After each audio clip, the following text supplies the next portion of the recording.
โมฟินแลนด์กระเป๋าปีเบย์เบอร์โมเมียนตามาโห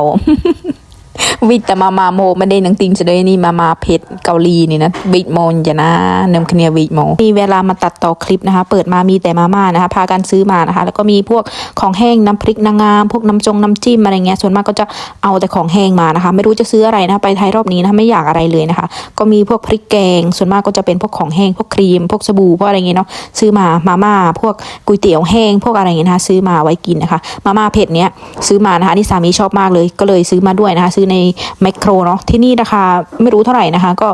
ขี้เกียจบางทีเราก็ไม่ได้เข้าเมืองเข้าอะไรไปซื้อนะคะก็เลยเอามันจากไทยนะเราไม่รู้จะซื้ออะไรมานะคะป้านประหกมะพร้าวนี่ประหกปลากระดีนี่ยัวมะพร้าวเดินนี่ขาดมันบานเตยอยู่มาตุโบะละหอง